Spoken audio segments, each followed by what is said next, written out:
Nos da mucho gusto estar en Tijuana, en Baja California. Estamos iniciando una gira por la frontera con Estados Unidos y vamos a informar. Hay cambio de horario para el resto del país. Son las 9 de la mañana. Ya llevamos a cabo la reunión de seguridad que hacemos antes de esta conferencia y ya vamos a iniciar este diálogo circular con ustedes y con quienes nos escuchan, nos ven a través de redes sociales y de los medios de información convencionales. Estamos haciendo un poco de tiempo porque me adelanté. Decir que estamos pues muy contentos de estar aquí, como siempre, aquí en Baja California, en Tijuana. Vamos a llevar a cabo trabajos de supervisión para constatar el avance en proyectos, lo del segundo piso de Tijuana, lo de la nueva aduana. Luego salimos a Sonora también para revisar aduanas y vamos a llegar a descansar, a dormir a Ciudad Juárez y mañana también a Piedras Negras. El día 19, que es el Día del Ejército, vamos a estar en Coahuila, en la Hacienda de Guadalupe, y ese mismo día, por la tarde, en Nuevo Laredo. Regresamos a la Ciudad de México y el domingo vamos a Chilpancingo. Ese es el programa de esta semana. Tijuana, Nogales, Ciudad Juárez, Piedras Negras, la Hacienda de Guadalupe, en Coahuila, para la conmemoración del Día del Ejército, y la aduana de Nuevo Laredo. Y regresamos el sábado por la tarde a la Ciudad de México y el domingo Chilpancingo. Como no hay vuelos, me voy a trasladar en helicópteros y en un avión de la Fuerza Aérea en este recorrido, en esta gira, hasta Nuevo Laredo, que ahí sí ya hay vuelo comercial. Sí, ayer llegué en Aeroméxico. Pues salimos de allá a las 7 de la noche allá aproximadamente y descansamos muy bien y estamos muy contentos, muy a gusto aquí, donde comienza nuestra patria. Entonces ya le pedimos a la gran gobernadora, la maestra Marina del Pilar Ávila Olmeda, que está haciendo muy buen trabajo, que cuenta con todo nuestro apoyo. La eligió el pueblo de Baja California y estamos trabajando de manera coordinada, el gobierno del estado, también los gobiernos municipales y el gobierno federal, en beneficio de la gente, en beneficio del pueblo, porque esa es nuestra obligación y lo hacemos además con gusto porque tiene que ver con nuestras convicciones, el servir al pueblo. Adelante.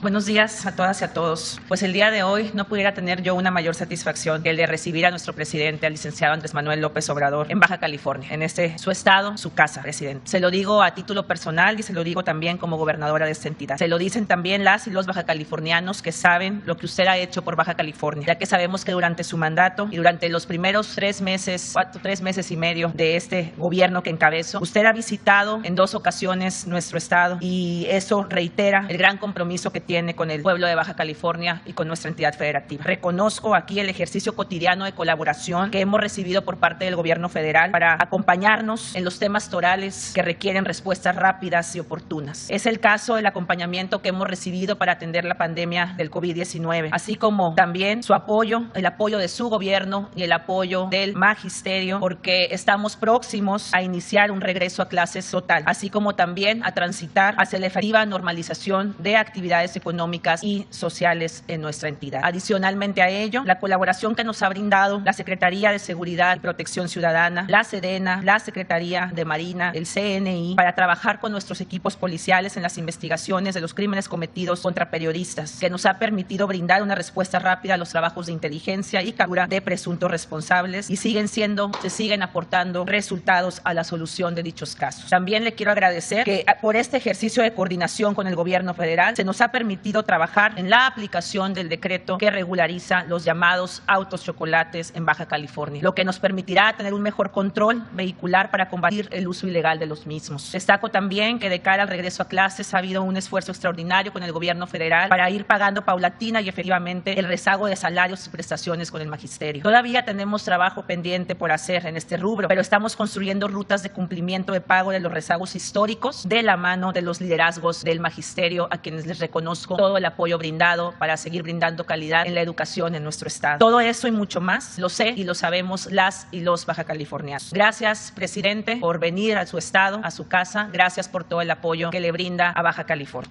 Gracias también a los medios de comunicación que el día de hoy nos acompañan. Buenos días. Con su permiso, señor presidente. Buenos días. Vamos a informar sobre la situación de seguridad pública aquí en el estado de Baja California. Adelante, por favor. Iniciamos. Bueno, el estado tiene 7 municipios, una población de 3.769.020 habitantes, una cantidad importante que ocupa el 11 lugar a nivel nacional por número de habitantes. En 3 municipios, Ensenada, Mexicali y Tijuana, ahí concentra un poco más del 90% de su población, 3.4 millones de habitantes. En cuanto a incidencia delictiva, aquí vemos en la gráfica los lugares que ocupan los diferentes delitos. El robo de vehículos tiene el primer lugar a nivel nacional. Estos delitos son por cada cada 100.000 habitantes acumulado durante la presente administración y hasta diciembre del 2021, que es la información que tiene actualizada el Secretariado Ejecutivo del Sistema Nacional de Seguridad Pública. Aquí hacer mención que los delitos, aunque tienen lugares importantes, bueno, van hacia la baja todos ellos,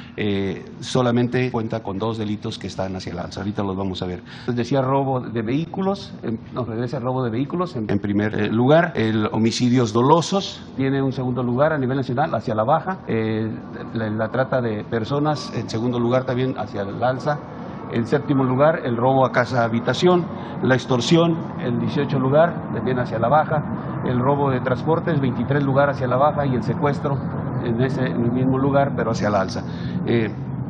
Aquí también citar que de todos los estados en la República tienen este mismo sentido de ir con una tendencia hacia la baja en los delitos. Y aquí vemos el delito de alto impacto en segundo lugar, considerando que es por cada 100.000 habitantes. Tiene ya sumado todos los delitos, tiene un segundo lugar. En cuanto a la situación de atención a estados prioritarios, esta fue una estrategia, iniciamos con un fortalecimiento a la estrategia de seguridad en 50 municipios. Esto fue en agosto del año pasado. Después hubo un refuerzo a esa estrategia en octubre. Se reforzaron las acciones a nivel federal y a nivel estatal en los municipios, en los 50 municipios y en los estados. Y en noviembre se centró la estrategia a la atención de 9 estados que presentaban pues un incremento en los aspectos delincuenciales. Y aquí los tenemos. Estos son los estados los 9 estados que se les dio prioridad, y tomando en consideración desde que inició la estrategia de fortalecimiento a 50 municipios, el refuerzo y ya centrarnos en el trabajo de 9 estados, se tiene este comportamiento. Aquí de los 9 estados, Baja California tiene un 17% de reducción de homicidios y solamente por abajo de Quintana Roo, que tiene el 18% de los más altos. Aquí tenemos el 17%, y solamente Estado de México, Michoacán y Zacatecas son los estados que siguen hacia la alza, con números reducidos, pero sí identificados hacia la alza. En cuanto a homicidios vinculados a delincuencia organizada en el estado de Baja California, aquí también podemos ver la gráfica, el comportamiento del 19, el 20, el 21, y aquí en el número 1 es donde inicia el fortalecimiento de la estrategia a los 50 municipios. Hay una serie de acciones que se logra una reducción. Viene ese refuerzo en el número 2 y posteriormente viene la estrategia para atender a los 9 estados. Aquí una parte importante es que dentro de este proceso hay una serie de evaluaciones y hay una serie de acciones, entre de ellas estrechar la coordinación con el estado, con los municipios, creación de unas fuerzas de tarea tanto regionales como nacionales que se integran con Guardia Nacional y con el Ejército, y que se trabaja en coordinación con el estado, y aquí podemos ver una reducción importante. Aquí también mencionar que tenemos enero, cuando se toma posesión o entra en funciones el nuevo fiscal, se vuelve también a reestructurar la Secretaría de Seguridad Pública, y se ven aquí los esfuerzos que se han hecho en coordinación para poder lograr la reducción. El trabajo ha sido constante, tanto la Secretaría de Marina, la Secretaría de la Defensa, el Gobierno del Estado, la Secretaría de Seguridad y Protección Ciudadana, todos nos hemos estado coordinando para poder lograr esta reducción que aquí ustedes pueden ver en el estado. Bien, en este proceso del fortalecimiento vamos a ver algunos aseguramientos que se han logrado en ese periodo de agosto a febrero. En la colonia Santa Isabel, los soldados localizaron una camioneta abandonada en cuyo interior encontraron varias cantidades de metanfetamina, cocaína, heroína y fentanilo. La droga asegurada y la camioneta quedaron a disposición de las autoridades. Bien, adicional a lo que se vio en el video, bueno, tenemos aquí los resultados de este periodo, de agosto a febrero. 82.901 kilogramos de marihuana, 1.447 kilogramos de cocaína, 31.567 kilogramos de metanfetamina, 74.2 kilogramos de goma de opio, 501 de heroína, 905 de fentanilo, 3.255 detenidos, 688 armas cortas, 506 armas largas. Esto es resultados de la parte de fortalecimiento. Aquí tenemos adelante otros aseguramientos importantes que se han hecho: 400 kilogramos de metanfetaminas. El poblado de Ojos Negros hacia Tecate. Lo asegurado fue puesto a disposición de las autoridades. Esto se realizó en el 31 de enero y también en enero de este año, en esa coordinación que yo cité que se mantuvo con la Fiscalía del Estado, con las autoridades estatales, municipales, se han podido realizar 25 cateos que van obviamente direccionados a las áreas donde los delincuentes pues tienen sus concentraciones de enervantes o de armas, y ahí vemos todos estos resultados que se han tenido. Sobre el ámbito de seguridad pública, en cuanto a los elementos que se tienen disponibles para cumplir esta función, tenemos a nivel estatal 640 efectivos, de los cuales 524 son operativos. En la parte municipal, 6.595, de ellos 5.483 operativos. Hacen un total de operativos, elementos operativos, de 6.007, de los 7.235 que se cuentan. De conformidad al promedio, a los parámetros que maneja la ONU, pues, el Estado tiene un déficit del 36%, debería de tener más de 11.000 elementos. En cuanto a fuerzas federales de seguridad que participan aquí en el Estado, tenemos por parte del Ejército y Fuerza Aérea 4.711, de ellos 4.328 son operativos. Por parte de la Armada de México, la Secretaría de Marina, 1.194 efectivos, de ellos 976 son operativos. La Guardia Nacional, 1.682, de ellos 1.514 operativos.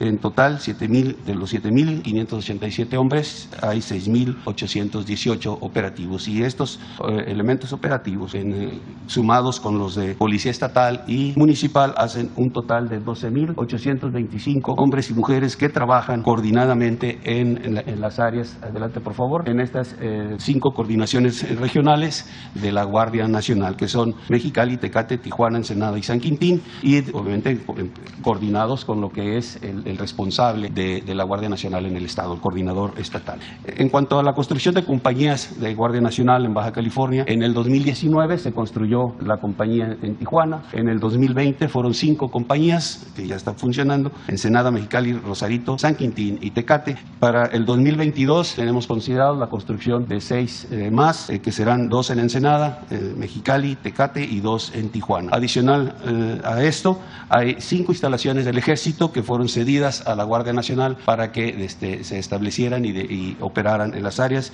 Estos son en Ensenada, en Mexicali, San Quintín, Tecate y Tijuana. En cuanto a los resultados que hemos tenido aquí en el Estado por parte de fuerzas federales durante toda la administración, aquí mencionaré los más relevantes: 460 kilogramos de fentanilo, 543 kilogramos de heroína, 1.977 kilogramos de cocaína, 37.295 kilogramos de metanfetamina, 91 kilogramos de goma de opio, armas 569 largas, 856 cortas. Tenemos aeronaves, 10 aeronaves aseguradas, 1.323 vehículos, 9 laboratorios, y aquí en el aseguramiento de moneda nacional es importante las cantidades que se han logrado asegurar: 3.8 millones de pesos y casi 12 millones de dólares asegurados, 4.726 detenidos. De estos resultados, vamos a mostrarles los resultados que se han obtenido en base a las actividades de alertamientos aéreos, en base a inteligencia aérea, y en la aplicación del Sistema Integral de Vigilancia Aérea que se tiene en la República, y que aquí en la parte norte tenemos concentrados pues los radares que nos permiten hacer la detección de vuelos ilícitos. Aquí vemos algunos videos de las actividades que se realizan en estos alertamientos aéreos. Se han tenido 11 alertamientos aéreos con resultados, hemos asegurado 3 aeronaves y 10 vehículos. Aquí mencionar que dentro de los procedimientos que usa la delincuencia, no todo el tiempo podemos asegurar la aeronave, pero sí la carga la dejan en algún lugar, en algún punto, o se la entregan a los delincuentes que están en tierra para que sean trasladados en sus vehículos, y ahí con la conjunción de fuerzas de tierra y de aire podemos hacer este aseguramiento. Hemos también asegurado 29.2 kilogramos de fentanilo, 553,000 pastillas de fentanilo, 90.5 de heroína, 181.6 kilogramos de cocaína, 1.380.2 kilogramos de metanfetaminas, 12.2 kilogramos de goma de opio. Estos aseguramientos es lo que llevan las avionetas cargando para su entrega a los delincuentes que están en tierra. En cuanto a robo de hidrocarburos, en la presente administración el Estado tiene 2 poliductos, Rosarito Mexicali, Rosarito Ensenada. Hemos detectado 694 tomas clandestinas, de ellas 451 en Tecate, 114 en Tijuana y 99 en Rosaritos.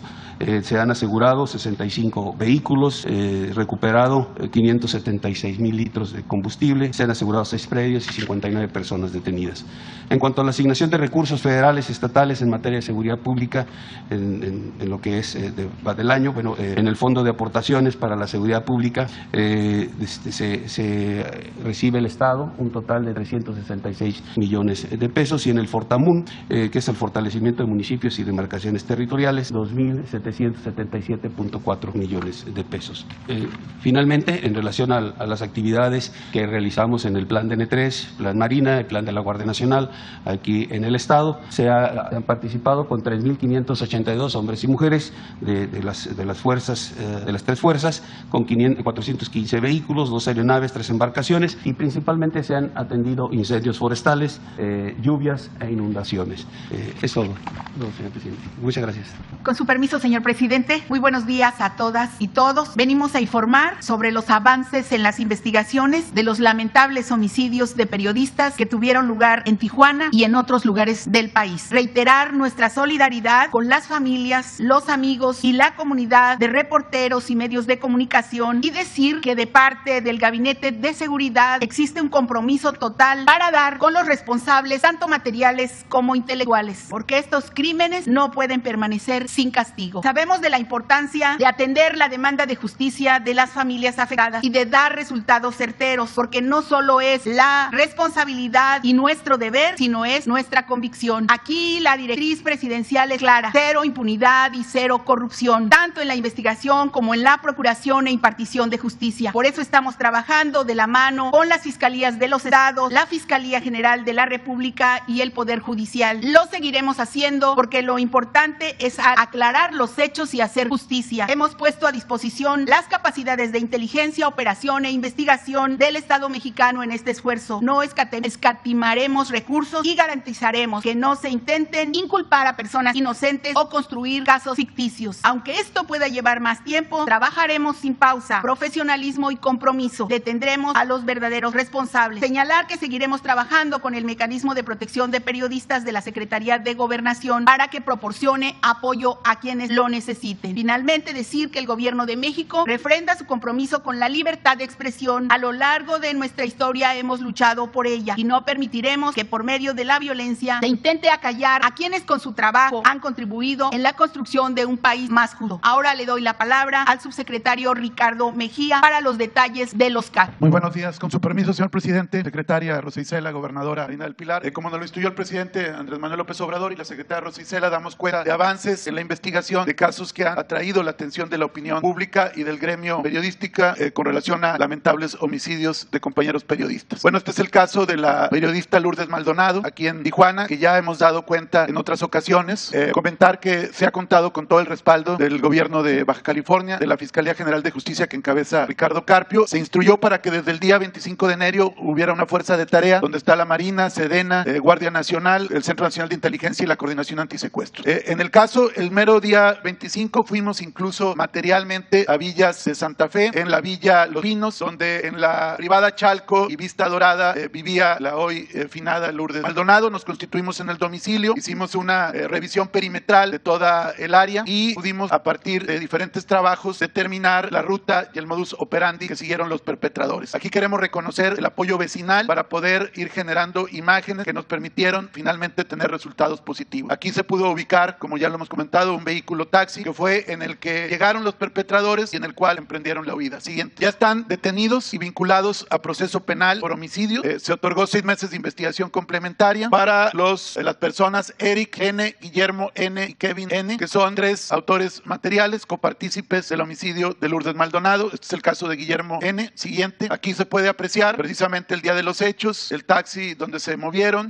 los diferentes movimientos que estuvieron efectuando por el rumbo donde vivía Lourdes Maldonado. Aquí se ve el caso de Eric N., quien conducía el taxi. El caso de Guillermo, también aquí el día de los hechos, se puede hacer la identificación. Siguiente. Y aquí también el caso de Kevin, tanto en el taxi conducido por Eric y los diálogos que tuvo con Guillermo el día de los hechos que perpetraron el homicidio de Lourdes. Insisto, ya están vinculados a proceso. Se siguen diferentes líneas de investigación para dar la autoría intelectual y también para complementar a otro sujeto que consideramos que va a ser la clave para el tema de la autoría intelectual. Siguiente. El caso de Margarito Martínez, reportero gráfico, acaecido aquí también en Tijuana. El caso de Margarito, no descartamos posibles vinculación de un grupo criminal. Hay un trabajo muy sólido de inteligencia y de acopio de indicios. Sin embargo, convertir la inteligencia en acciones para judicializar tiene un grado de complejidad, sobre todo para poder otorgar las medidas por parte de los jueces de control, pero hay mucha confianza que con toda la información de inteligencia y los indicios, en muy breve tiempo se puedan ya generar mandamientos judiciales para cateos y órdenes de aprehensión. Siguiente. El presidente nos instruyó a hacer un recuento de casos en otras partes del país. Es el caso de Netzahualcóyotl Cordero, quien se le intentó asesinar en su domicilio en el municipio de Isla Mujeres, en el estado de Quintana Roo. Afortunadamente, Netzahualcóyotl ya estaba en el mecanismo de protección de periodistas, tenía botón de pánico, se genera el alertamiento, hay apoyo vecinal y de la Guardia Nacional y se puede detener a uno de quienes intentaron privarlo de la vida. Netzahualcóyotl ya está bien protegido fuera del estado, resguardado con su familia. Siguiente. Y quien intentó matarlo ya está vinculado a proceso con prisión preventiva, en este caso oficiosa. Siguiente. En el caso del periodista Eber López Vázquez, quien fue asesinado el pasado 10 de febrero en Salina Cruz, como se informó en este mismo espacio, en flagrancia fueron detenidos los autores materiales Ricardo N. y Ricardo N. de 45 y 35 años respectivamente, en una rápida respuesta de la Policía Municipal de Salina Cruz y de la Fiscalía General del Estado de Oaxaca.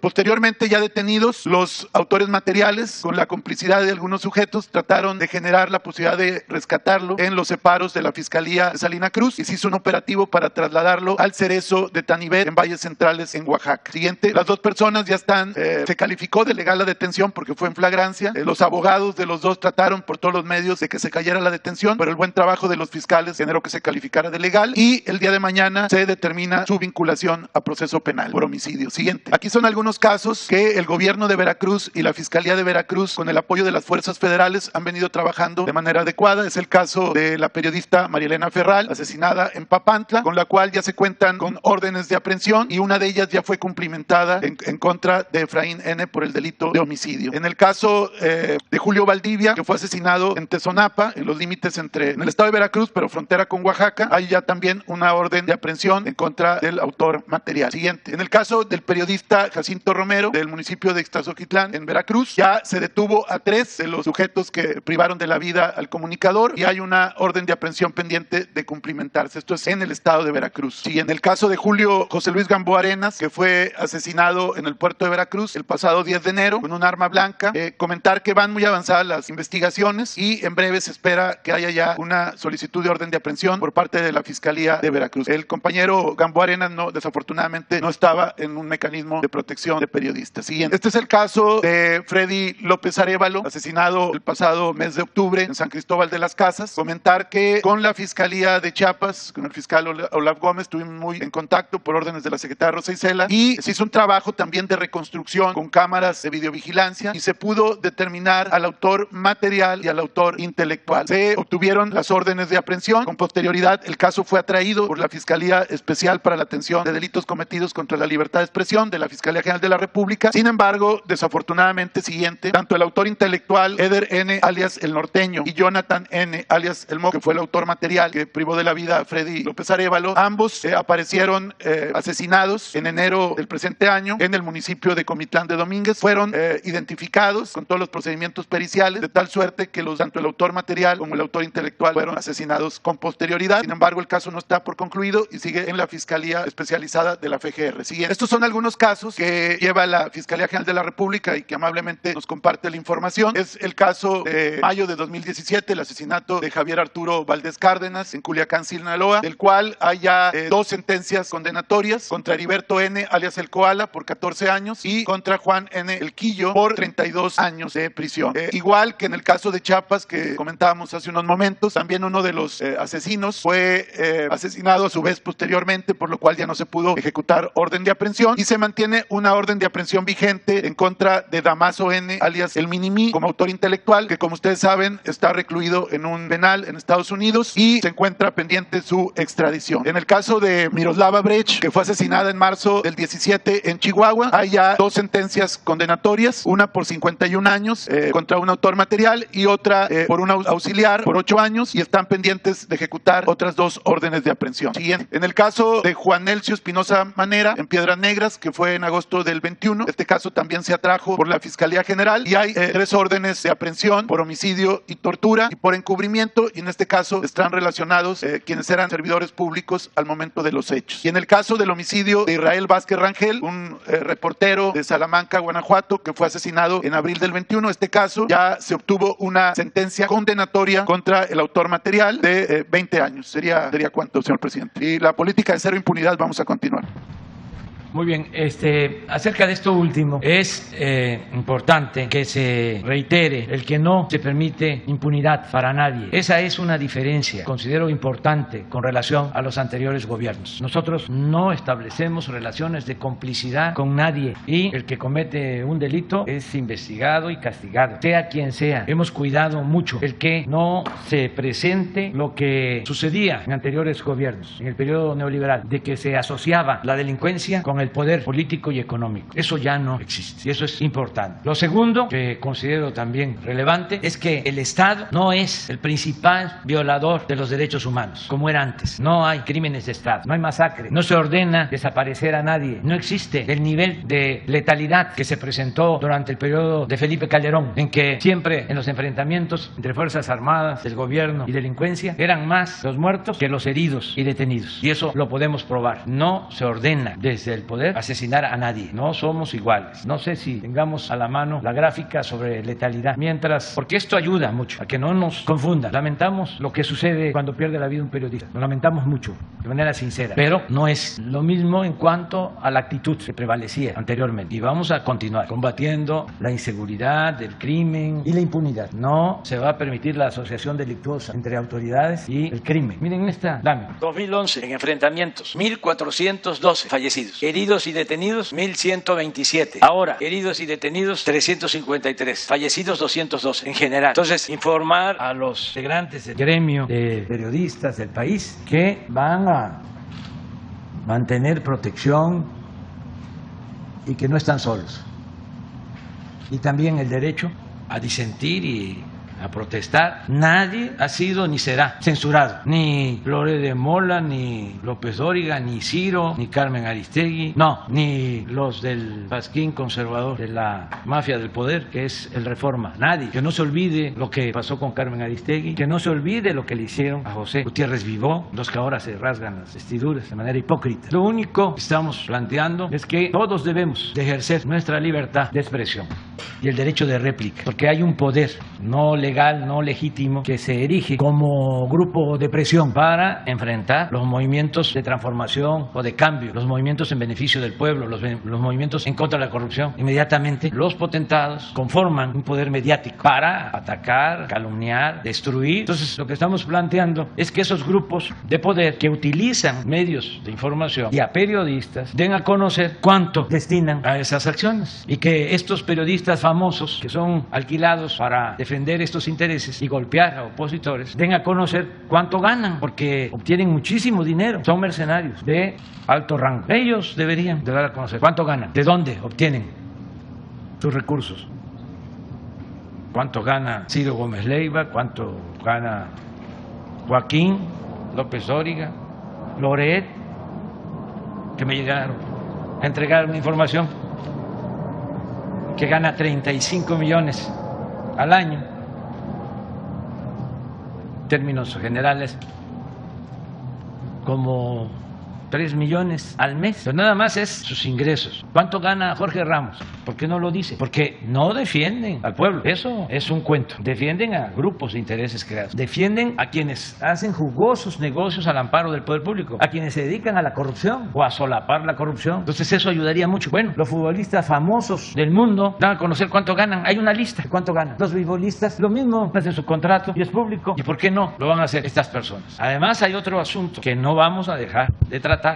Y si es necesario se lo voy a plantear al presidente Biden, porque toda la campaña en contra nuestra está siendo financiada por traficantes de influencia de México, que en el pasado vendían medicinas y hacían jugosos negocios, empresarios que no pagaban impuestos, y también por el gobierno de Estados Unidos, que les da dinero a estas asociaciones, como la de Claudio X González y otras. Eso es una actitud injerencista. Ningún gobierno extranjero debe intervenir en los asuntos de nuestro país. Se debe de respetar nuestra soberanía. No somos colonia, no somos protectorado, somos un país país libre, independiente, soberano. Y además yo represento una autoridad legal y legítimamente constituida. Yo fui electo democráticamente, me eligió el pueblo. Entonces todo esto es lo que vamos a seguir tratando, porque son temas muy importantes. Además, en el mundo se usa a estos bloques de poder mediático para imponer procedimientos de corrupción, para que las empresas puedan robar con impunidad. Bueno, las empresas no solo dominan los medios más influyentes, son las empresas las que ponen a los gobernantes, no es el pueblo, son las grandes corporaciones a través de los medios que inflan a dirigentes o a partidos. En el mundo, de repente, una persona sin autoridad moral, sin capacidad, sin amor al pueblo, llega a ocupar un alto cargo, porque lo promovieron con este poder mediático y lo introdujeron al mercado como se introduce un producto chatarra. Entonces sí es un tema importante, no tiene nada que ver con el ejercicio de la libertad de expresión, eso está garantizado. El asunto es qué hay detrás, cómo está el financiamiento de los medios. Entonces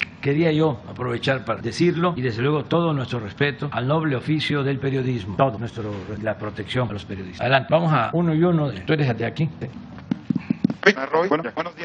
Buenos días, señor presidente. Buenos días, gobernadoras, secretarias, secretarios. Diego Elías Cedillo de Tabasco Hoy, Campeche Hoy, Quintana Roo y Diario Basta de Grupo Cantón. Señor presidente, nada más conocer su opinión al respecto de la carta que contestó ayer el Instituto Nacional de Acceso a la Información con respecto a la carta que usted envió y también su opinión sobre la decisión del INE de que la carta que firmaron todas y todos los gobernadores de Morena se tiene que dar de baja con motivo de la veda electoral. Gracias, presidente. Bueno, lo cierto es que yo ya presentía que iban a responder de esa manera por su actitud desde que se fundó ese instituto. No permiten que se den a conocer informes sobre lo que ganan los periodistas famosos, que también es una minoría. La mayoría de los periodistas gana muy poco y se arriesga mucho. Los que andan en la calle, los que andan haciendo la nota, no los que están en las oficinas, los restaurantes de lujo. Entonces no dan información, no quieren. Ahí me voy a quedar con la información que tengo de Loret de Mola. Ya lo que he aclarado es que él puso, y así fue su frase, ¿no?, de defensa, o en eso se sustentó. Él puso de que era una exageración. Si quiere y me lo autoriza, lo doy a conocer. Si él me lo autoriza. Nada más para probarle que no es una exageración, que sí puedo probar que recibió en el 2021 35.200.000 pesos y que tengo todas las facturas y todos los comprobantes. Entonces no lo aceptó la transparencia. Eso ya quedó de manifiesto, que sí obtuvo esto. No me estoy metiendo con su familia. Me gustaría que solo diera a conocer, pero por voluntad propia, sus bienes. Cuántas casas tiene, cuántos departamentos, cuántos en México, cuántos en el extranjero. Ya también aclaré de que de los 35.200.000 pesos al año, de Televisa solo son 2,5 millones. Que ya Televisa, si quiere también, podría aclarar de qué son esos 2,5 millones. El informe que tengo es de que se los paga Televisa de un programa que se llama Talentos Televisa. Esto lo digo porque Televisa dio a conocer que había llegado a un acuerdo con Loret de Mola y que ya no iba a trabajar en Televisa y que ya no recibía dinero de Televisa desde el 2019. Y eso que estamos mencionando es del 2021. Pero en la primera información se habló de 11 millones y no, son 2,5 millones. El resto es de otra empresa porque Televisa vendió su parte. Era la W y la mitad de las acciones de esa empresa las mantiene el grupo Prisa, que edita El País en España. Y la otra mitad, Televisa, la vendió a Miguel Alemán y luego Alemán a Cabal Peniche y le pusieron otro nombre, pero en los papeles que me entregaron decía Televisa y en efecto, ya revisándolos bien, de Televisa nada más son 2,5 ¿Y cuánto es para 11? 9, ¿no? 8,5 para la otra empresa, que no tienes sí, pero el actualizado donde ya está la otra empresa, el nombre, porque hay una que es Radiopolis, ese es el de Prisa, pero hay otra empresa que es la que constituyeron cuando Alemán compró a Televisa. Entonces dejó pasar una oportunidad el Instituto de la Transparencia para hacer la investigación, de que nada debe, nada teme, y la vida pública tiene que ser cada vez más pública. Y sí, puede ser que en cuestiones privadas se respete, pero aquí estamos hablando de dinero que tiene que ver con lo público, porque los medios pues son concesiones, tienen que ver con el sector público, son entidades de interés público, los medios, y en varios casos reciben dinero de gobiernos. Por ejemplo, una de las fuentes de financiamiento de Loret es Latinus, y Latinus está vinculado con las empresas que vendían los medicamentos al gobierno. De ahí viene también el enojo, porque 10 empresas, una de ellas la que apoya económicamente a Loret, le vendían al gobierno 100,000 millones de pesos en medicamentos al año. Entonces, como eso se canceló, pues se produjo un movimiento en contra nuestra. De ahí viene lo de las protestas, del desabasto de medicamentos, la de los niños de cáncer, que es muy lamentable, pero que no es porque les preocupen los niños de cáncer, que les preocupe de que tengan sus medicamentos los niños de cáncer, es que dejaron de robar o ya no se les permite robar. Entonces, el gobierno de Michoacán compraba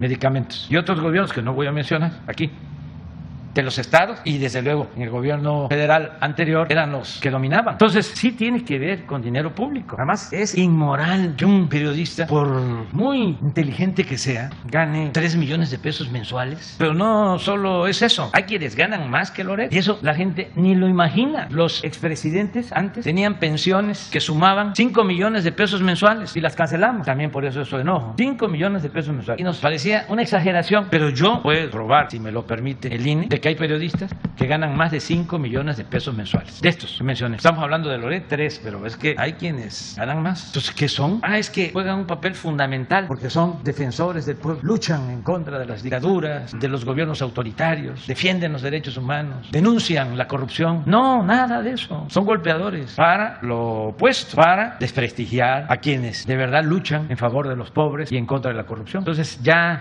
sucedió esto. Esa es tu pregunta, ¿no? Bueno, pues ya lo decidió el INE, es parte de lo mismo. El INE es la carta de los gobernadores. De los gobernadores de Morena, el sí. INE decidió que se tendría que dar de baja. O sea, que hablaban de apoyar a su gobierno, de los proyectos, etcétera, y de la reforma electrica. Pues sí, es el INE. ¿Qué se puede esperar? Ahí en el caso del INE sí quiero tratar un asunto. Ayer dije de que un periodista, Ricardo Rafael, estaba en una lista de proveedores del INE. Y él pidió un informe al INE y el INE contestó de que no, era proveedor, ni tenía ningún contrato, ni le daban dinero. De ser cierto, pues está aclarado. Sin embargo, debe el INE informar por qué lo tiene en un documento oficial. No puedes poner el documento, porque esto fue lo que yo vi, porque está en las redes, porque se generó una polémica con una compañera y ella dio a conocer esto. Así fue, ¿no? Bueno, sí, que del 11 para atrás, dice el INE no tienen registro, pero esto es lo que aparece y en esto me apoyé para sostener que él tenía vínculos con el INE. Entonces que aclare el INE, porque lo que dice es de que del 2011 para atrás no tiene información. A lo mejor esto es de antes de esta. Sí. Entonces ojalá y el INE aclare, profundice por el periodista y por el interés público sobre estas cosas. Gracias, presidente. Y por último, el año pasado, si no me equivoco, la Ciudad de México y Quintana Roo, en particular Cancún, fueron de las tendencias, fueron de los destinos más visitados de todo el mundo en temas de turismo. Presidente, derivado también que la pandemia de COVID-19 viene a la baja, conocer si el gobierno federal tiene alguna estrategia para impulsar el turismo en las regiones del país donde así sea. En este caso podría ser Quintana Roo, Baja California, los destinos tendencia de Ciudad de México en algún momento dado, y también conocer, presidente, si el gobierno del estado de Baja California de manera puntual tiene alguna estrategia de turismo en atención también a todo el tema de las rutas vinícolas, de lo que se puede explotar en Baja California. Conocer en el gremio federal, presidente, y también en el ámbito estatal, si se tiene alguna estrategia para impulsar este ámbito, presidente. Gracias. Bueno, el turismo es estratégico, se está impulsando en Quintana Roo, en Baja California, en todo el país, y es una actividad que va creciendo, que va teniendo cada vez más importancia, porque son muchos los recursos naturales, las bellezas naturales de México. Alguien me decía ayer que veníamos en el avión, el ingeniero Reobó, de que estuvo en Mexicali y viajó de Mexicali a Tijuana y que quedó sorprendido de la Rumorosa, de la belleza de la Rumorosa. Y hablábamos de eso, de que México tiene lugares muy bellos, espléndidos. Entonces vamos nosotros a seguir fomentando toda la actividad turística. La verdad es que está creciendo el turismo, está creciendo la economía. Afortunadamente ya estamos pasando lo más grave de la pandemia, van a la baja los contagios en todo el país y lo más importante, las defunciones, los fallecimientos, y se nota de que ya estamos regresando por completo a la normalidad en lo económico. Lo podemos ver si tienes la lámina de empleos de febrero, y ayer, no sé cómo esté hoy, pero ayer estaba el peso muy apreciado. Si tomáramos en cuenta lo de ayer, podría decir que durante todo el tiempo que llevamos en el gobierno no ha habido devaluación en México, y esto no se veía, tenía décadas. Entonces 2029 es a como estaba cuando llegamos, y estos son los empleos, sí, hasta el 13, ¿no? 70,826 nuevos empleos en febrero. Entonces la economía va avanzando y va a seguir avanzando. Sonia de Anda, de esquina 32. Y, presidente, perdón, permítame que ya se me trabó aquí el teléfono. Mire, buenos días, señor presidente. Antes de realizar mi pregunta, los periodistas de Baja California queremos informarle que nuestro gremio está muy lastimado. Como en todo México, trabajamos bajo la sombra de ser atacados y asesinados por nuestro trabajo, y los crímenes que se cometen en nuestra contra no se aclaren. Aquí desde Tijuana, donde enterramos a 2 de nuestros colegas, Margarito Martínez y Lourdes Maldonado, en menos de una semana no dejaremos de exigir justicia, porque no se mata la verdad matando periodistas. Expreso los nombres de los 5 periodistas asesinados en este año en voz alta para que no sean olvidados. A los compañeros presentes, a manera de homenaje, les pedimos unirse con un solo presente. José Luis Gamboa, presente. Margarito Martínez Esquivel, presente. Lourdes Maldonado, presente. Roberto Toledo, presente. Eder López, presente.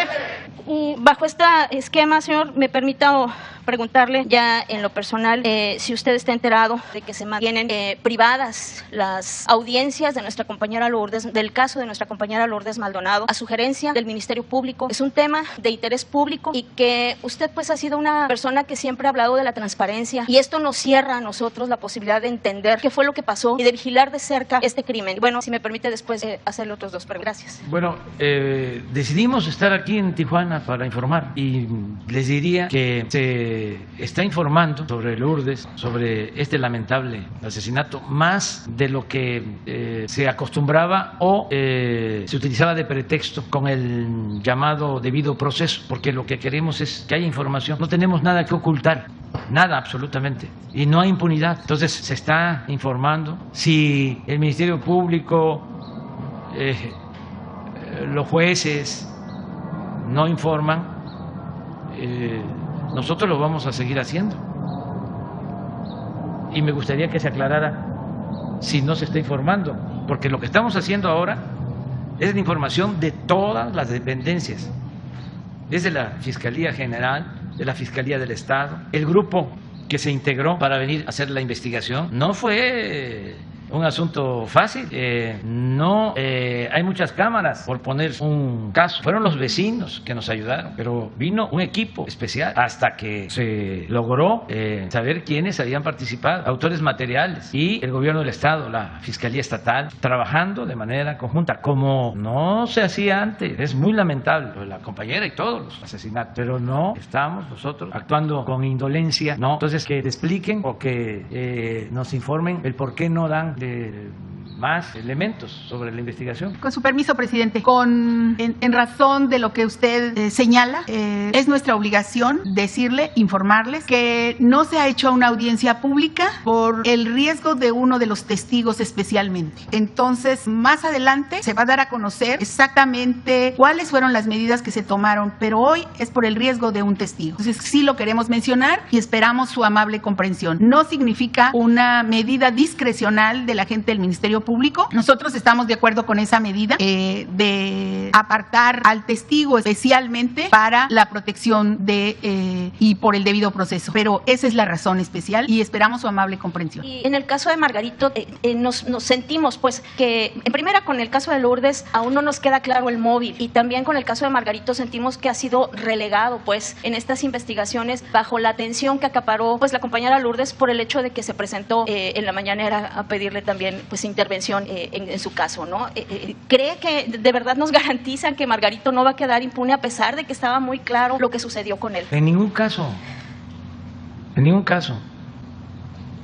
Estamos investigando todos los crímenes y eso es lo que nos permite tener autoridad moral y dar la cara, porque trabajamos todos los días. Yo personalmente recibo el reporte diario de actos delictivos en el país, de lo que sucedió en las últimas 24 horas, y todos los que estamos aquí juntos tomamos decisiones todos los días. Eso nunca se había hecho en la historia de México. ¿Cuándo se habían levantado los presidentes? A las 5 de la mañana. Todos los días. Entonces, el caso del fotógrafo, del compañero Margarito, todos los casos son investigados y no van a quedar, y no es un asunto de que porque se dio a conocer en la mañanera lo de la compañera Lourdes o porque está protestando el Washington Post, el New York Times. No, es un asunto nuestro de convicciones. Nosotros venimos de luchar en favor del pueblo, en favor de la vida. Sabemos muy bien que el principal de los derechos humanos es el derecho a la vida. No somos ambiciosos, vulgares, que llegamos aquí por detentar el poder, por sentirnos muy importantes. Nosotros llegamos sin dejar trozos de dignidad en el camino. Por eso llegamos. Si se tratara de llegar a toda costa, me hubiesen dejado pasar en el 2006. No nos hubiesen robado la presidencia. Si hubiera sido negociado con la mafia del poder. ¿Pero qué iba a pasar en el país? Bueno, lo que sucedió con Fox, que habló de un cambio y siguió lo mismo. O lo que pasaba aquí en Baja California, que no engañaron de que iba a haber un cambio. ¿Y cuántos años de corrupción en Baja California? De los gobernadores, de sus allegados. No, es distinto esto. Y pueden ser casos complejos como este de la compañera Lourdes o de Margarito, pero vamos a llegar a esclarecerlo. Era muy difícil, por ejemplo, detener a los que participaron en el crimen de las mujeres y de los niños de Bavispe. Y saben que de casi 30, ¿no? 28 detenidos. ¿Y cuántos nos faltan? 10. Participaron 38 y hay 28 detenidos. Y así en todos los casos. Entonces, tengan confianza de que nosotros vamos a aplicarlos, y no solo porque es nuestra responsabilidad, es una convicción, es un asunto nuestro. Señor, y por último de mi parte es preguntarle si usted respalda el mecanismo que siga protegiendo a personas que hacen uso de la libertad de expresión y piensan que pueden, a pesar de usando este derecho, violentar las leyes que están incluso limitando la forma en la que se aplica este derecho. ¿Le parece correcto que se proteja con policía a quienes difaman, calumnian, insultan, atacan sin pruebas? Hemos tenido casos. Hay voceros de narcos que estuvieron protegidos con este mecanismo. Hay voceros de narcos que aspiran a llegar a este mecanismo porque hacen transmisiones en redes sociales. ¿Le parece correcto? Y sobre todo también tenemos un tema de impunidad también reconocida por el subsecretario Encinas, que incluso le pediríamos si puede venir aquí a Tijuana y escucharnos para que integren este mecanismo, y sobre todo porque él reconoce que hay un 90% de casos de impunidad en el caso de las denuncias que han sido atendidas por este mecanismo. Gracias. Sí, la próxima semana, me dice la gobernadora, viene Alejandra Encinas, les vamos a pedir que revisen lo del mecanismo. Ya lo están haciendo, pero de todas maneras atender. Presidente, buenos días. No sé si se escucha.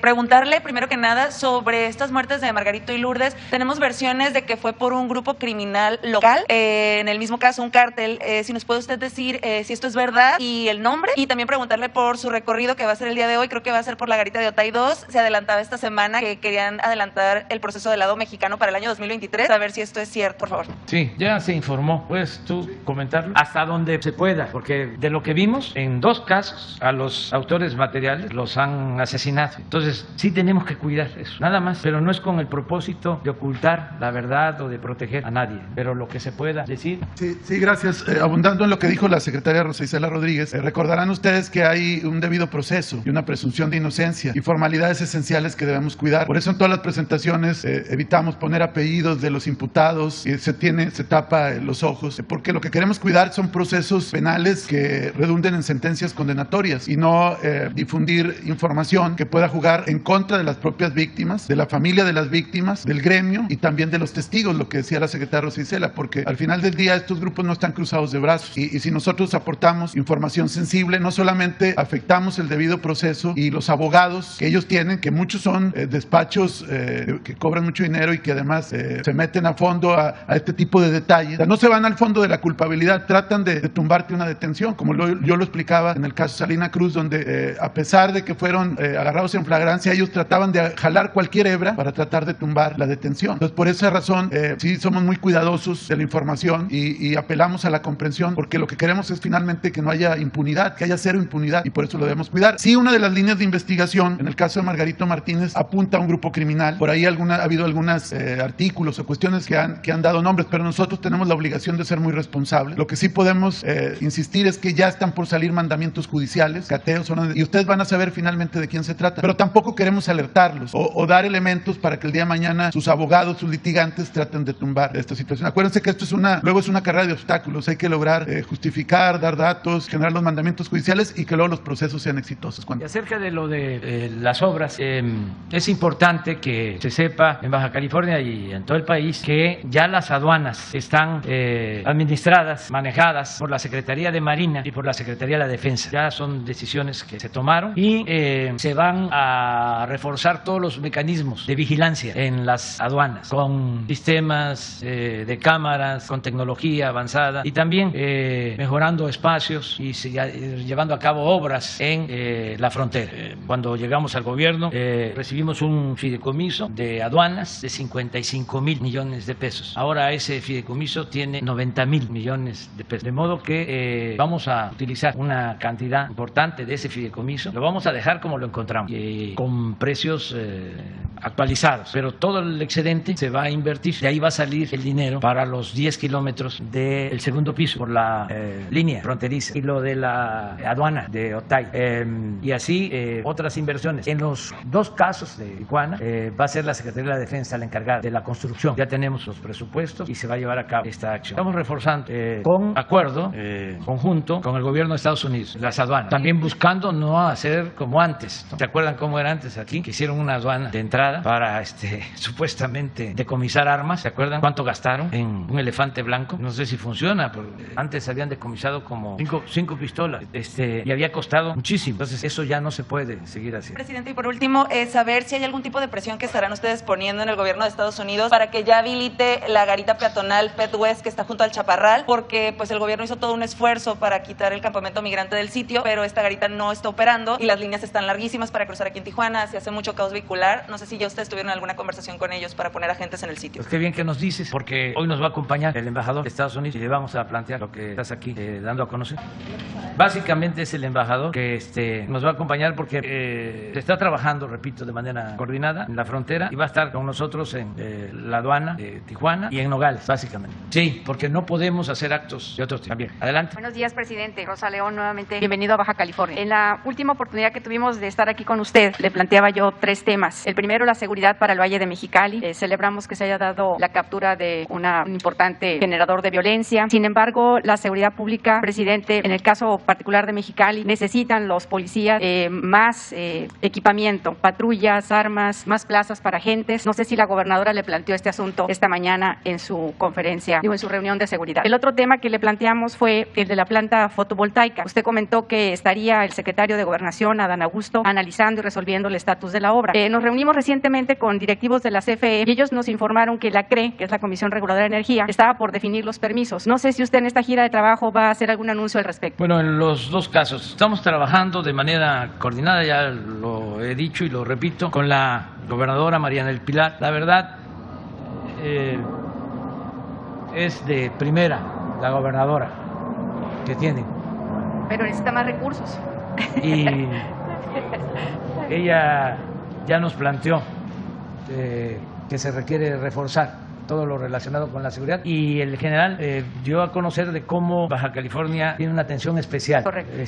Y vamos a seguir apoyando en todo. Si quieres tú plantear, me gustaría que explicaras, una sugerencia amable sobre lo del nuevo procurador y del futuro secretario de Seguridad. ¿Cómo no? Rosa, buenos días. Efectivamente, fue uno de los temas que abordamos en la mañana con el presidente en la mesa de seguridad, el tema del Valle de Mexicali y los operativos que se requieren realizar en esta zona, en esta región del estado.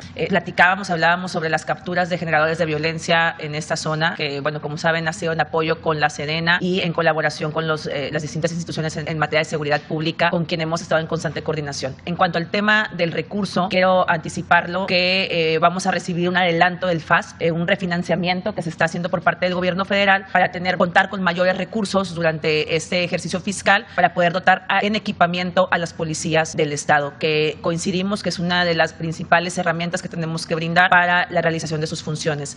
Y platicábamos justamente también sobre la designación del nuevo fiscal, el licenciado Ricardo Iván Carpio, que como ustedes saben viene de dentro de las instituciones de procuración de justicia, conoce el tema de la investigación y para nosotros es sumamente importante empatar nuestra estrategia de seguridad con la estrategia de seguridad federal para impartir justicia, para que la justicia sea real y evitar la impunidad en los casos de violencia en nuestro estado, como se ha venido logrando durante las últimas semanas con el nombramiento del fiscal, particularmente en los casos y en el caso muy lamentable de la compañera de ustedes, Lourdes Maldonado. Pero esta es una enmienda, es un imperativo de nuestro gobierno, de los gobiernos de la Cuarta Transformación, el brindar justicia y que se acabe la impunidad. Y asimismo, la designación del secretario de Seguridad Ciudadana, el general Landeros, un perfil que, como ustedes saben, conoce bien la región, conoce la zona, conoce Baja California y que además pues tiene una cercanía con la Sedena, con quien durante los últimos meses hemos estado trabajando de manera muy cercana,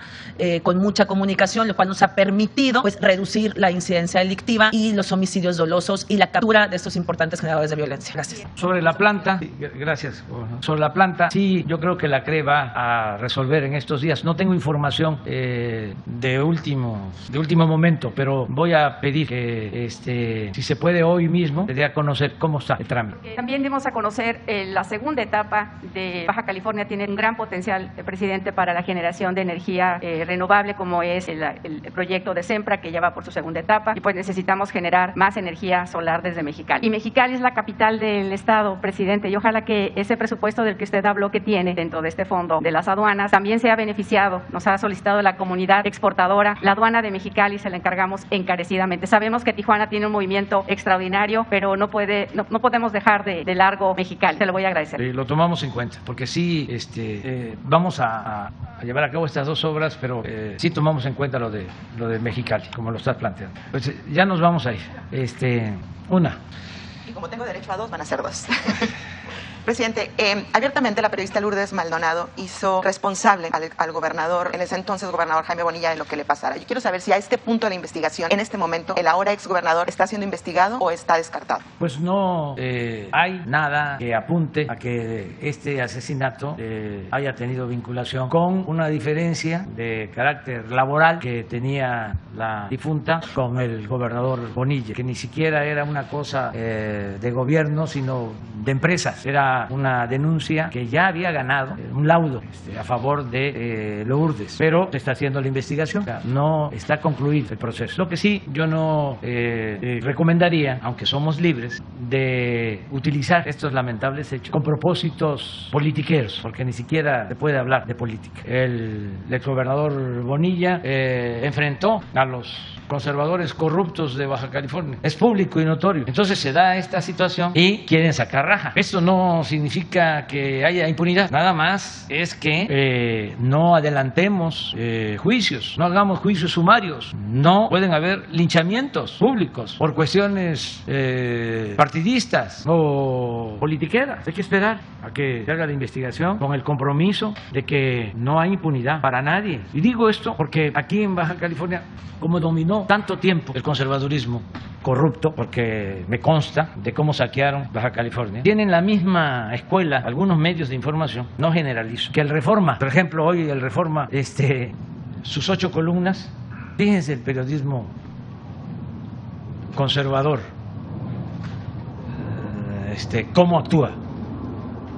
Hoy las 8 columnas tienen que ver con el hecho de que Daniel Chávez, que se dedica al turismo, y sus hijos tienen una empresa en Estados Unidos y fueron los que invitaron a mi hijo José Ramón a trabajar. Ahora el Reforma, fíjense la cabeza, el titular, amplía 4T concesiones de playas a Vidanta, que es la empresa turística. Esto es de lo más sucio.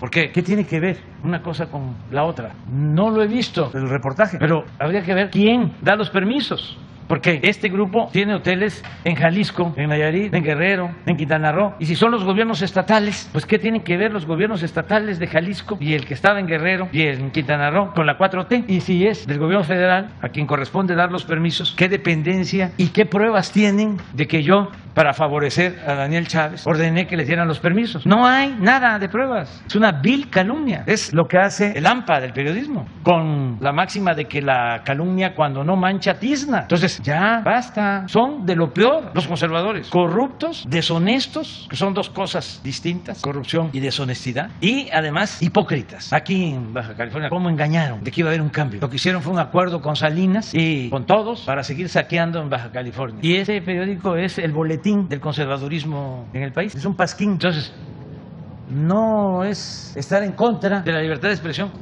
Es que esto es una vileza. Yo nunca He hablado de la familia Junco. He hablado de los dueños, de Alejandro Junco, pero no de la familia. Pero ellos se meten con todo. No hay limitaciones, porque es mafia, y peor que las mafias, porque las mafias tienen ciertas reglas, o al menos antes se respetaba la familia y se iba sobre el que estaba metido en la mafia, no con los hijos, no con la familia, y máxime si no hay elementos. Entonces aclaro esto porque no hace falta, la verdad no tengo información, pero los conozco al dedillo a estos conservadores. Entonces me imagino que con este lamentable caso de Lourdes han agarrado a Jaime Bonilla, el exgobernador, pero a periodicazos, a golpearlo, porque así son. Esa es su naturaleza. ¿Saben ustedes lo de la fábula de, con todo respeto, ¿no?, a los animales, del sapo y el alacrán? Es buenísima. Que había una inundación y el alacrán iba a ahogar y le dice al sapo: ayúdame, no seas malo, sálvame, me subo arriba de ti y llévame del otro lado del río, protégeme, sálvame. Y el sapo, buena gente, dice: está bien, sube, te voy a llevar. Y ahí ya nadó el sapo, ya llegando a la orilla, ya el alacrán a salvo, lo pica y le dice el sapo: pero ¿cómo me haces esto si te estoy salvando la vida? Es que esa es mi naturaleza. Hay muchos que son así, que no tienen remedio. Estoy hablando de los políticos y de los dueños de medios. Entonces hay que tener cuidado, denunciar, y que no haya impunidad, y no permitir la corrupción, y no permitir el amiguismo, ni el influyentismo, ni el nepotismo, ninguna de esas lacras de la política. Pero también no dejarse engañar. Yo puedo hablar de todo esto con mucha libertad porque tenemos algo a favor que es importantísimo. Diría lo mero principal: el despertar de la gente. Siempre lo digo, antes los medios tenían un poder omnímodo. Me refiero a las empresas, a los de arriba. Destruían a opositores y no había cómo defenderse, no había posibilidad de réplica. A nosotros en oposición nos dieron hasta que se cansaron y aguantamos, calumnia tras calumnia, de todo tipo, y aguantamos. Pero afortunadamente, de las cosas buenas de los últimos tiempos fue lo del internet, las redes sociales, y eso, aun cuando ya se están metiendo y las están manipulando, incluso tratando de censurar, cosa que no debe de hacerse. Por ejemplo, yo me manifesté en contra de que le quitaran la oportunidad de utilizar Twitter y redes sociales al presidente Trump. ¿Cómo una empresa va a censurar? Como ahora me estaba pasando decirlo, pero lo que le hicieron al presidente de Honduras hace 2 días, puede ser lo que se sostenga legalmente que hizo este señor, pero ¿cómo lo van a encadenar? O sea, eso es prepotencia, violación de derechos humanos, eso es indigno. ¿Encadenar a alguien? ¿Hace falta? ¿Que no se puede detener a una persona, tenerlo ahí con custodios, ponerle cadena? Bueno, con todo, y la manipulación de los medios, de las redes y los bots, con todo se ampliaron las libertades, porque ahora cada ciudadano puede ser un medio de comunicación, y hace 10 años no era así. Eran los grandes medios, los corporativos, los que mandaban, hasta imponían autoridades, ya lo dije. Entonces ahora es distinto, esa es la ventaja que tenemos. ¿Sí? Tenemos casi 300 millas de frontera entre Tijuana y San Diego. Hay particularmente 2 puntos donde el muro fronterizo está interrumpido, y exactamente en esos 2 puntos hay campamentos del ejército mexicano, uno al pie del muro y uno entre el muro primario y secundario de Estados Unidos, es decir, ya en territorio estadounidense, donde la patrulla fronteriza informó que era por donde tenían el mayor flujo de migrantes, particularmente rusos. Quisiera saber exactamente qué hace en esos puntos los elementos del ejército mexicano, ahí en el muro fronterizo. Ayudan a que no haya tráfico de personas y sobre todo tráfico de drogas. Y en toda esta frontera estamos vigilando el tráfico de drogas. Y nosotros, en cuanto a lo migratorio, la política que tenemos es la de buscar que en los países centroamericanos y en México la gente tenga oportunidad de trabajo y no se vea obligada a emigrar. Eso se lo he planteado al gobierno de Estados Unidos, se lo planteé al presidente Trump y al presidente Biden también, que la gente no abandona a sus pueblos por gusto, sino por necesidad. Y por eso estamos buscando acuerdos de cooperación. Por eso fue muy importante lo del tratado, el que se volviera a firmar el acuerdo comercial con Estados Unidos, porque eso significa inversiones en México, en la frontera norte, para que la gente no cruce. ¿Decisión del gobierno de Estados Unidos en instalar estos dos campamentos? Son acuerdos conjuntos y nosotros pues no estamos a favor de los muros. Nosotros lo que queremos es tender puentes y buscar soluciones de fondo, repito, con la cooperación que afortunadamente se está dando, porque está creciendo la inversión extranjera, la inversión que está llegando a México por la importancia que tiene la región América del Norte, con propósitos empresariales, comerciales. Esta es una de las regiones más atractivas para la inversión en el mundo. Entonces yo tengo confianza que el fenómeno migratorio va a ir cediendo. Incluso estamos planteando que podamos llegar a acuerdos para que se otorguen visas temporales de trabajo, porque hay una realidad: no existe fuerza de trabajo suficiente ni en Estados Unidos ni en Canadá. No se puede crecer sin los trabajadores. Ahora que se padece la crisis por la pandemia y el gobierno de Estados Unidos toma la decisión de apoyar a los ciudadanos y dispersan mucho dinero, ¿qué pasó?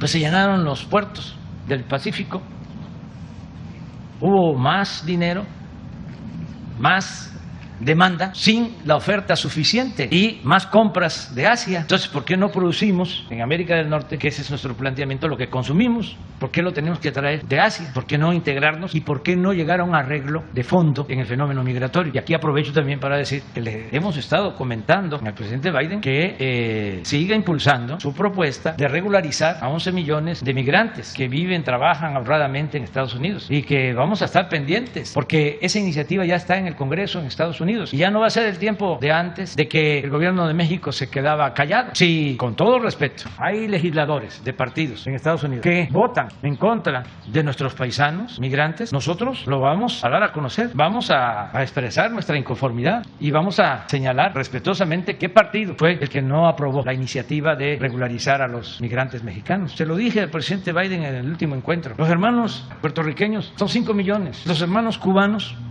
en Estados Unidos son 4 millones, nuestros paisanos mexicanos son 38 millones. Y también, con todo respeto, no es posible que los hermanos cubanos tengan senadores, diputados, una gran influencia en la política interna de Estados Unidos, y los mexicanos, ya ciudadanos estadounidenses, no sean tomados en cuenta. 38 millones. Entonces, todo eso lo estamos tratando y no vemos que la opción sean los muros. Además, aquí en Tijuana, cuando menos me acuerde, en el tiempo que hemos estado, pues se han descubierto 2 túneles. Uno que me acuerdo muy bien, que pasaba por abajo de la garita. Y eso es lo que está haciendo la Secretaría de la Defensa. Por tu pregunta, estamos vigilando la frontera, cuidando la frontera, y lo estamos haciendo de manera coordinada. Ya nos vamos a salir, ¿no? Gracias. Bueno, nos vemos.